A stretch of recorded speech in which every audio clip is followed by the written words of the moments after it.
I love that ending there. Hey, Joe. Hey, Jake, how are you today? Good. How are you? I'm doing well. Well, we're starting off our introduction to 2024. Yeah, yeah. Road mapping and strategic planning. Brought to you by Nexus IT and Nexus IT. yeah, Joe Nice, Jake Hiller. We're going to be your hosts on this epic journey for the next 30 or so minutes on where do we see 2024, how do we see the future, and then what can you do to combat it? You know, if you followed Earl Foot a little bit, you probably noticed the place that we're in. So we're in the studio. It's a big deal today. It's a big deal. The lighting's not my favorite. Hurts my bald spot, but that's all right. That's all right. So we don't have the A team in today. Today we have the B team. That's Jake and Joe today. Yeah. But hopefully we bring you guys some valuable information. What we're seeing out there in the world. Yep. So Something tangible.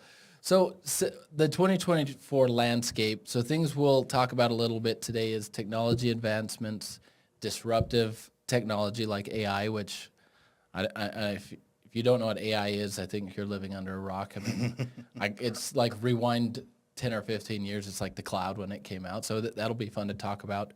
Remote work dynamics, how that's changing. how it has changed. Night and day since COVID, world of difference. And we'll talk about, as IT professionals, what are we doing to combat this? Not that it's bad, but it poses challenges. Cybersecurity challenges, and then compliance regulations. So first, let's introduce Nexus IT, who we are, what we do. Yeah. So Nexus IT, been around for 25 years. I think we're in our 26th year of business. You know, grown from a small shop to now we're supporting mid to enterprise businesses. And so it's been an exciting journey. I've been here for 3 years, and I've been in the industry for about 20. I think you've been in longer than I have. I don't think I've been in the industry longer than you, but I mean, I'm so young. Look at this baby face. Yeah, been in the industry for almost 20 years now. Very exciting to see the changes. It's incredible from where we started our infancy to what we're doing today. Obviously, Nexus IT, we provide top-tier, excellent IT services, IT support. That goes without saying. Other things that we have is our projects team. We call that professional services. So they're taking care of network installs, those sort of things, email migrations, etc. Next, one of our secret sauces, I'm not letting anything out of the bag, is our account management and our technical account managers.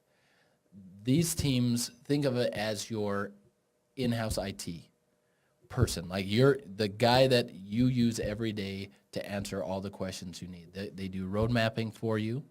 They take care of technology business reviews and help you with budgeting. I mean, that's IT people who know what budgeting means. Well, I mean, that's what kind of sets Nexus IT apart is, we have a lot of different horses for the courses, so to speak, right? So it's a wide breadth. It's just not IT support staff. It's just like you talked about. It's the technical account managers. It's the road mapping and budgeting. It's the cybersecurity. It's everything. So it's not. I like to call it a one-stop shop. That's what we are. You stop and shop.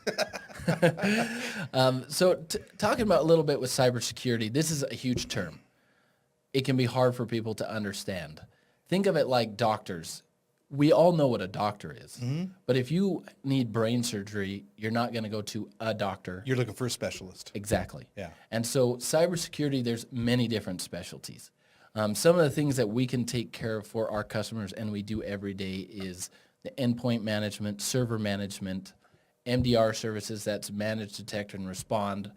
Easy way to think about that is from a security system standpoint, your AV, antivirus, is basically the security system, the badge access to get in the system. MDR is a security guard. So if Joe comes to the door, he's got Joe's badge, and it's like, you're not Joe, boom, knock Joe out, and we're good to go. It's easy to do. It's easy to do.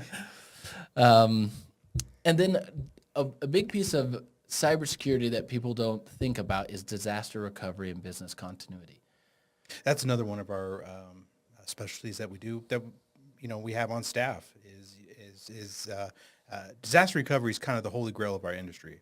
Absolutely. Because if we don't do that right, like when the chips are down, they're looking at us, Amen. right? So Amen. I mean, yeah. So disaster recovery is to me the fundamental start of all cybersecurity best practices. Because when you have a disaster, or if you're heaven forbid, your server gets stolen, credentials get lost, someone steals your server, you're gonna have a problem, right? And you better have a robust backup. Absolutely. We always say you're only as good as your last backup. And so we live and breathe that. Next is our Microsoft expertise. This is something that has ever been growing. Microsoft, what they've been able to do over the last 10 years has really changed the game. Office 365 has been a disruptor to the industry because you're able to do small and medium enterprise are able to compete in a way they've never been able to compete before, honestly. And it's this tool set is one of those key foundations that they're able to do. It's how they have the fundamental market share of all businesses is because of their Office suite tools. Yes. And I know you're going to be talking about this just a little bit, and just a little bit is their new exciting AI component that they have coming out with Microsoft Copilot. That's fantastic. Last of all, that we'll, just talking about who we are, what we do is our cloud expertise. So we work in Azure, AWS, Google, and then also private cloud. Yeah. That's something that, I feel like we don't talk about all the time because everyone wants to hear these buzzwords of going to the cloud, but we set up a lot of personal clouds. A lot of people don't know that Nexus, owns and manages its own InfiniCloud. So Yeah. it's a great service that we provide as well. However, we're kind of agnostic with this. We don't care where you go, Yeah. right? We just want to help you. Yeah. I mean, whether it's on-prem, cloud, doesn't matter. Exactly. We're just going to help you architect it out. Yeah, absolutely. Thank you. All right, so we'll talk a little bit about some emerging technologies that are coming out or Did I let that out of the bag earlier? I'm sorry. that have already come out. So AI, machine learning enhancements. Now, we can go into this and, Tech Week's coming up. There's going to be a lot of wonderful things that you can view and understand with Tech Week. But what we'll talk about a little bit is Microsoft Copilot. Mm-hmm. So what is Copilot? Well, Copilot is an advancement. It's Microsoft's own advancement into their technology stack that's going to help you. Think of it as Chat GPT for Word, Excel, and PowerPoint. It's incredible. It's amazing. So I'll give an example. So we're testing this, and this is brand new. So this was released 2 days ago. Yeah, on the 16th. The 16th. What's today? Yeah, today's the 18th. A couple days ago. So it was released to the public before, but there was a lot of stipulations. You have to have 300 plus users. This is geared to only enterprise. You have to have their enterprise licensing. Yep. And on the 16th, they made it available. You have to have business standard, and then you can buy it. It's annual only licensing right now, but we've been testing it, and we were on a call with a customer. We told them that, hey, we're going to be using Teams to transcribe this call. And so Teams transcribed it, and we used Copilot. We asked it, give us the takeaways or the action items of this call. Mm-hmm. Yep. It gave us 6 takeaways that we could then go for and do it. And that's a teeny use case. But after a meeting, sometimes you're just kind of jumbled after the call, like, what do we need to do? We want to make sure we're executing, and this just makes it simple and easy for you. My brain works in bullet points, right? So I don't like long-winded meetings, and so just the fact that you can take any meeting, condense it down into bullet points, put it in your folder, file it away, have access to it quickly. So you don't have to, listen to another 30, 40-minute meeting, right? You just Absolutely. condense it down. So, I mean, Jake, it's really powerful. And game so, changer. I mean, I remember when ChatGPT came out, and how cool that was, right? And you could type stuff in, and but this just elevates it just a little bit more. That people can get real tangible results out of it. It's not just everyone thinks ChatGPT is just going to write your reports for it. This is going to do visual just it's just super exciting what it's going to It'll be integrated into all that we do. So the other thing with AI that is a challenge for us as IT professionals is security. How do we lock things down? Now, obviously, we don't have time today to talk about that, and we will likely be having more webinars, more geared towards security with AI. And there's honestly questions we don't know the answer to yet. just my hesitation with AI, and I'll lightly put on the tin hat, so to speak, okay, is like, where's that database from?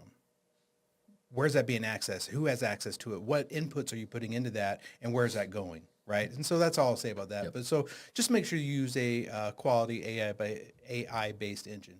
Yeah.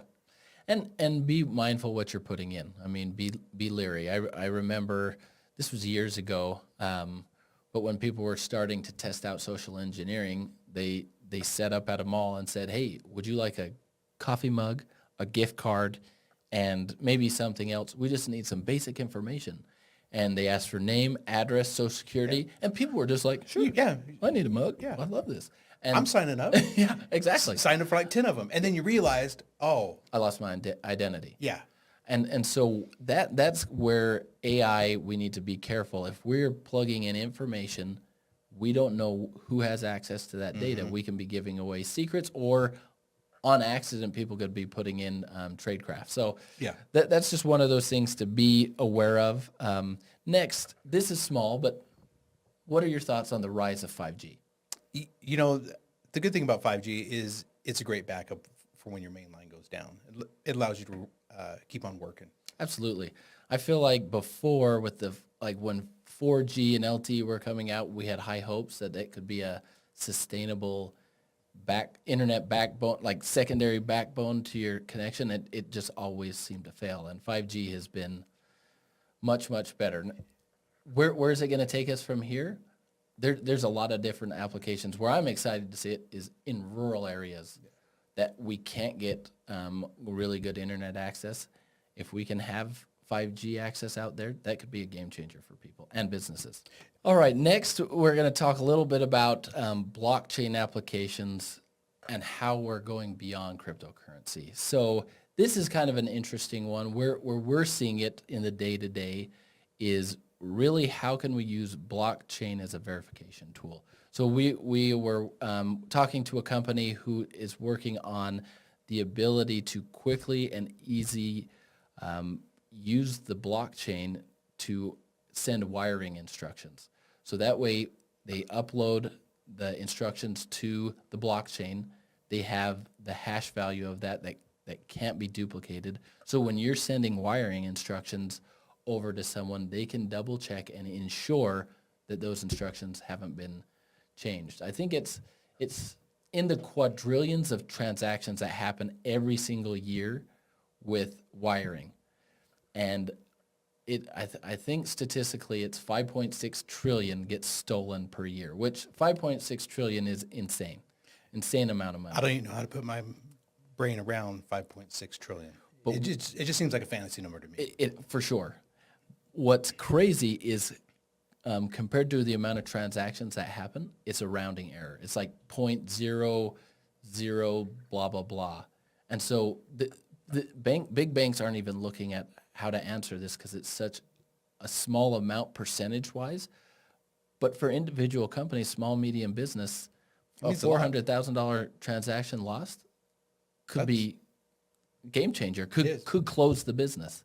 And so this is where we're seeing these type of technologies emerge and really be something that's practical, useful, and can really benefit them. All right, so cybersecurity. This is something we love to talk about. This is where we live and breathe, and it keeps us up late at night, a few tears. It's kind of funny how, the IT industry, just started as, basic IT, and then, we layered on support, and now we're laying on cybersecurity, and now we're laying on MDR services, SOC SIM services, SIM services, all these services with all these, fancy acronyms. What do they mean? Right? Yeah. So, and cybersecurity, it's a big ocean with cybersecurity. It's a huge ocean. And I love what you said. We have to take a layered approach. There's not just, one ring to rule them all, one simple thing that you can put in place. You have to build on top of each other. And, we're talking about AI and machine learning earlier. Well, for years and years now, in antivirus products, we've been using machine learning to detect when there's something strange happening. Because before with traditional antivirus, things like the Windows calculator, it wouldn't even scan it. Yeah. Yeah. And so bad guys know this, threat actors know, they break in and they hack into Windows calculator, and all of a sudden Or Microsoft Word. yes. Yes. And then they start doing naughty things. And what AI detects is, Hey, that's a calculator. yes, and it should be a calculator, but it's not acting like it. It should be calculating, Yes. not sending telnet bots out. Exactly. Why is it, trying to reach out to another computer? Exactly. And so then it can kill it. So Stop it right there. Yeah. with technology can be used for both good and bad, and we're seeing a lot of wonderful things happening that way, but also bad guys getting more and more bad. I'm going to date myself a little bit. So about 20 years ago, when you got a new computer, the only thing that you received was antivirus. That was it.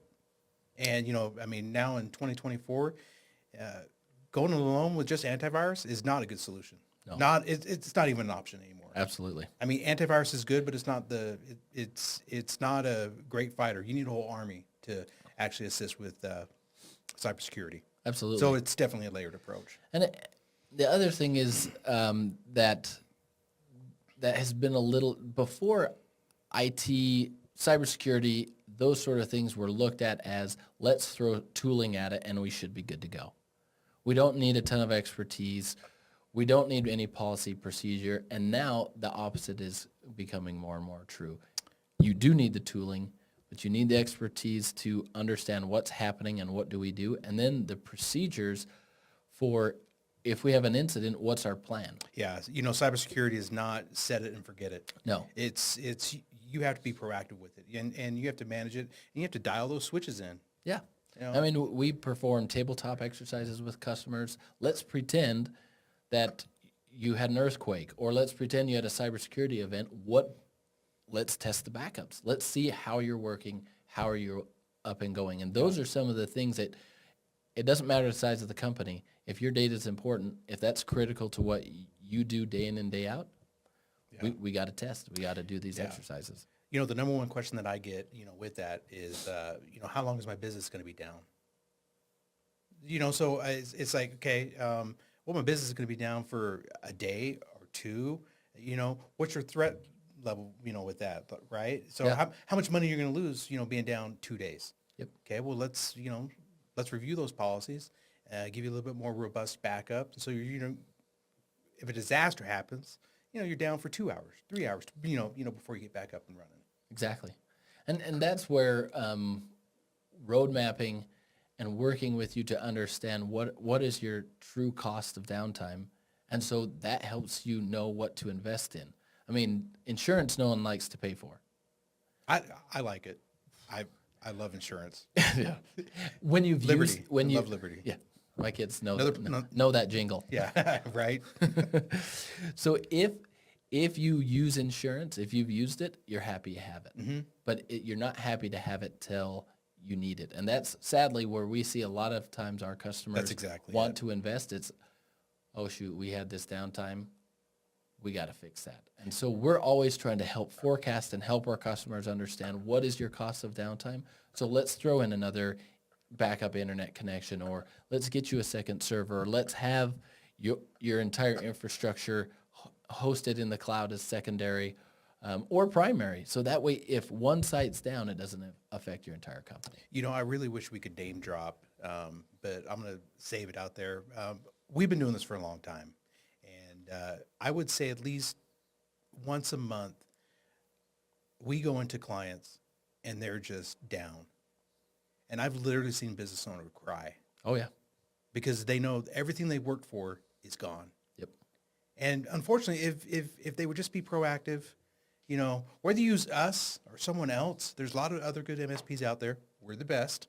Of course. But, I mean, you have to do it. Yeah. It is a non-negotiable. Yeah.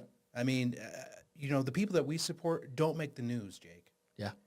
Right? Because no one cares about Bob's Pawn Shop or I'm trying to come up with, fake Generic names. names, Yeah, yes. yeah, generic names here. But seeing it happen all the time, and it's sad. Yeah. You know, and it's you walk out a little bit calloused because you're just like, I mean, the world is it's a dangerous place out there, and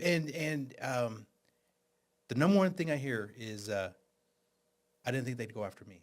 Yeah.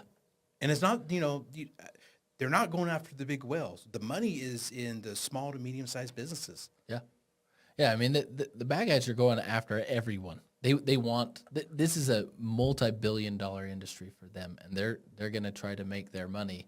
And that's why you want a partner like us, because truly we are a partner with all of our clients, that we're helping them every day, but it's a two-way street.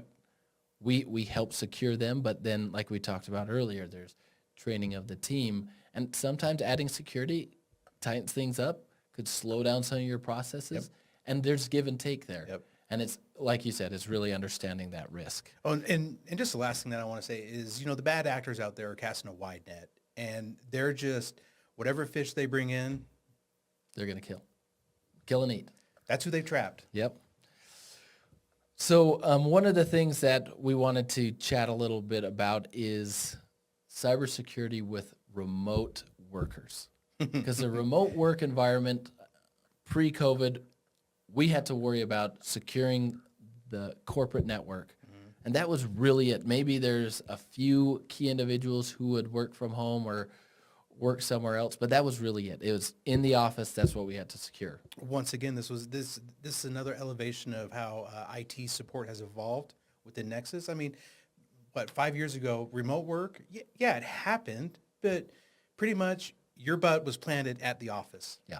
Right? I mean, the few lucky people, they could work remotely. Now, half the workforce work remotely. Yeah. And that's been a huge shift within IT, new products, new services that we've had to deploy, new infrastructure.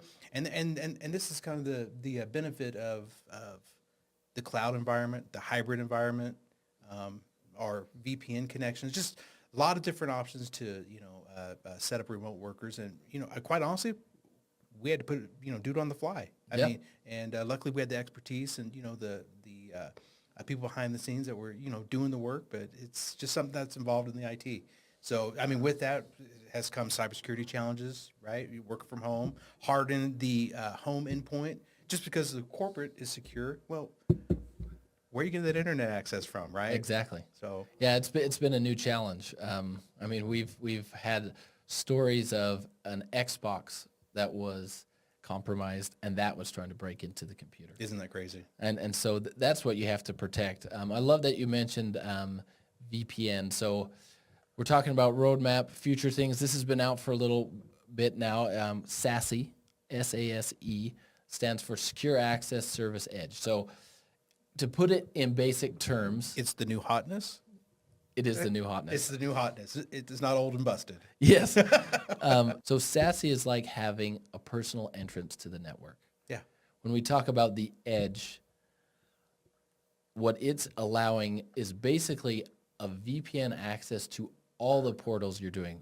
Right now, VPN access is virtual private network. That would give you access to your corporate environment. What SASE is, it's taking it to the next level. So if there's certain applications you use on Azure, AWS, whatever it may be, it's basically like a VPN to all of your Your whole applications network. Yeah. that are either on your network or on someone else's network, but locked down, and it can be always on. So then you don't have to have the pain of, oh, I got to connect, it's slowing things down. So the world is progressing. Things are getting better. There are additional costs here, additional tooling that needs to get in place. But as the world is growing at a fast pace, security is going to be those things that we can't, that can't be the afterthought. Yeah. Because that's when we're caught with our pants down. Yeah. Once again, another elevation point of how IT's evolved. Yeah. And changed quickly. Quickly.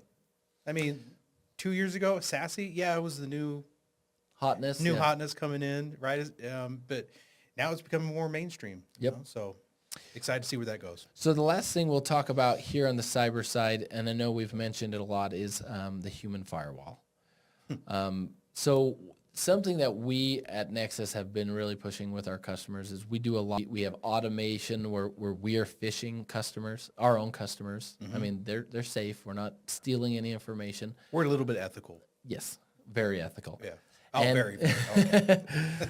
And where the human firewall comes in is, think about a very secure facility where it's locked down, there's guards and those sort of things, key access, biometrics, whatever it may be. If you leave the door open, it doesn't matter that you have all of those things. Yeah. And that's basically what we have to train each of the employees of our customers, that you are the door into your organization. You got to make sure that door's shut. You know, about Jake, funny story, about 6 months ago, talking about the customized training. Nexus IT fished me, and, and they got me. And believe me, when I have to go through a training again, and I consider myself pretty, cyber aware, but what it was a custom tailored email to me about a golf tee time. And you know what I did? I clicked on that link. Yep. And I realized halfway through they got me. And sure enough, I had to go, and do some more training. But I mean, I just kind of tell you that story. Train your users. You have to be vigilant on what you're clicking on, and actually it's gone to the phones now, Oh, yeah. Android or Apple, it doesn't matter. I mean, the easy one is, everyone's always tracking their package. Don't click on the link for tracking your package, I think my very favorite phishing story I've ever heard, and I was talking to the user. They said, yeah, it's weird. I got an email from American Express to change my password. I put in every password I know, and it didn't work. The best part is after this person said, the weird thing is I don't even have an American Express. Oh, wow. And, Yeah. I couldn't hit that person in the head with a tack hammer, but I wanted to. Right? Because you don't have an Yeah. American Express. Why Yeah. would you give up your passwords? Yeah. I mean, case in point, I mean, it happens to all of us, the Yes. best, the worst. It doesn't Yes. matter. It doesn't matter. It's going to happen to you. So with upgrading infrastructure, why is that critical? Why would you, Mr. Business Owner, Mrs. Business Owner, want to do infrastructure upgrades? You have to harden your infrastructure. You need to prepare, for the new technology, speed, reliability, trust, all the new security features that come with that. It's not a fun, sexy process dropping that kind of money, on new infrastructure. But Nexus IT, can kind of show you the benefits and kind of walk you through that. That'd be my answer. Absolutely. I love that. So one of those things that we actually see a lot when we're taking on a new customer is switches are one of those things that you put it in place, and if it's configured right, you just let it go. You do your thing. And we always check on equipment. What is good? What needs to be replaced? And shockingly, switches, the average switch that when we're onboarding a new customer, I would say is 7 to 12 years old. Easily. Which it's like, hey, it's working. Why would I touch it? But if your network goes down, what are you going to do? And it's some of these switches, it's not like you can just go run to a Best Buy and grab one. Do they have switches? Yes. But do they have it that you can configure it the same way you need it done? No.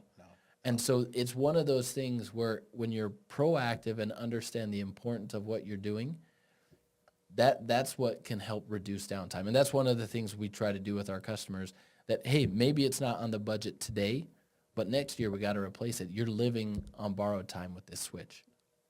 I'll take it just a little step further. Let's do So replace your routers. 3 years. Yeah.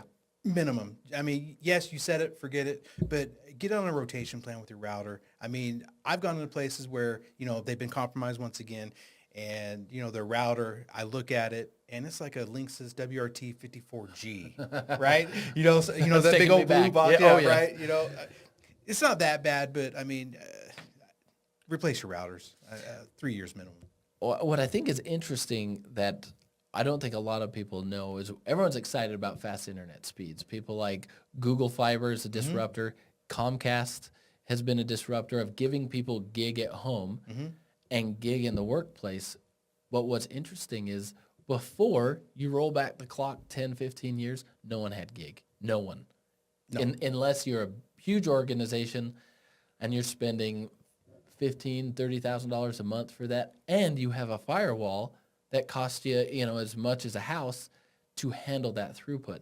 But now everyone has a gig internet, Yes. and then when they look at their speed test, it's like, hey, I'm not getting. I'm not getting that. It's like, And, well, yeah, you have this baby little firewall that it can't handle that. It can't drink as much as you're giving it. Got to get rid of that $5 router. Exactly. You know? And put in something more robust, and that can help protect you. And it's absolutely cheap. I mean, gig speeds you can get for, $300-$400. I mean, a long time ago, people were spending thousands of dollars a month for ISDN. Yeah.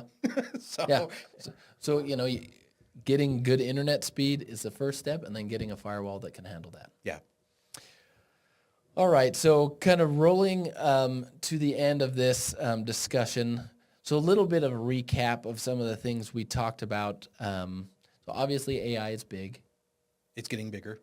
and it's not going anywhere.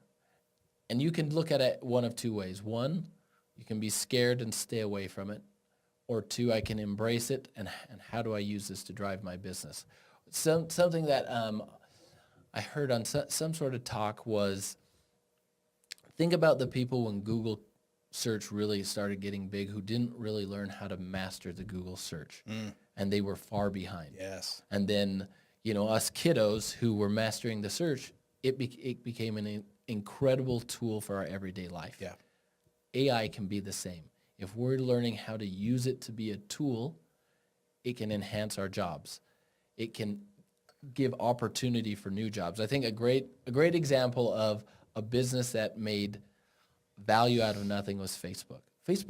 There was nothing like Facebook before. And I'm not saying Facebook, Yeah. any of the views of Facebook, this is just a case study. Facebook was a market that didn't exist. And now look what they've created out of literally nothing. What is the next Facebook? What's the next Facebook inside your business that you can use AI to enhance what you're doing? And that's the way you need to look at it. You know what? Embrace AI. Get on top of the wave, or you're going to be, caught in it. Yeah. Because it's going to be intertwined between everything. Yes. And it should be exciting. I mean, the future is exciting. I'm very excited for the future. Okay. What we're building. Yeah. What the world looks like. It's exciting. And it can be scary, but that's the both sides of each coin. But, hey, glass half full, right? Yeah, that's exactly it. That's what we need to look at. So those were emerging technologies. So cybersecurity, you need a partner. Next IT is a great partner. Absolutely. Whether you don't have any IT at all, whether you have your own in-house IT, we can help augment that on either side. And you always want the right partners and the best partners who can help you. And we're not the only solution out there. I love what the MSP offers to the world. Our goal has always been to elevate the IT experience, whether that's with us or with someone else. We want to elevate that because it lifts every ship, Yes, and that's what we want. Yep. And so, if you need cybersecurity help, if there's frameworks that you're trying to understand, if you need support there, Yep. give us a call. Give your other MSP a call. If they can't help you, we can help you. If we can't help you, we'll get you in the hands of the right people Yes, who can help you. absolutely. So what is the most common cyber threat that we, Nexus IT, see? Oh, well, that's low-hanging fruit. It's phishing. Absolutely. So that's, phishing. And not just phishing, it's targeted phishing, right? Because it's some of these actors have kind of elevated themselves and said, you know what, I know the CFO or the controller or the accountant in a certain place. I'm going to get his credentials. Yep. So that's phishing is the biggest one Yeah, I agree. because it's most lucrative. Yes. And I mean, what's funny is that the naming has grown. So phishing is casting the wide net. Who can I get the most? And then there's spear phishing that's more direct. And that's going after specific people or a specific company. Then there's whaling. Yeah. And whaling is going after executives. Yeah, so one whaling thing I just want to touch on. So we, not someone we supported, but someone that we had to reach out to. Well, they reached out to us. We, go there, do a site assessment, and the accountant wired off $100,000 for garage doors to China. Yeah. And that's just one. That's just one example. Yep, one example. So it's a big deal. That's, again, it's the human firewall. How do people, we want to be a trusting society. We want to trust people, but we need to verify that. And if you get a phone call you don't recognize, don't be afraid to say, listen, I don't know you. I'm going to call back, hang up, and then call direct. Back. Yeah. I mean, Microsoft won't call you ever. I'm just letting you know. If Microsoft support calls you, they don't call people. They don't call people. Neither does the IRS. Yeah, so don't answer. That's just a free tip. We said we'll give you something of value. So in closing, I just want to let everyone know that the horizon is wonderful. It is bright. Where the world is going is exciting. And where Nexus IT is going is very exciting. And I'm grateful to be part of this team and be with people who love what they do, that are passionate, and want to win and want to help customers. I think one of my very favorite things to do when I'm walking through the office is to hear team members talking about how they can help a customer. The energy is palpable. Absolutely. So it's just I've just enjoyed the growth here at Nexus, and just excited to be part of the team. So, I mean, Jake, this has been a really good time. And so thanks for having me on the show or the podcast or the webinar, or what are we calling this? So I don't know what we're calling it, but what I will say, quoting Ron Burgundy, stay classy, San Diego, or stay classy, Salt Lake City. Stay classy.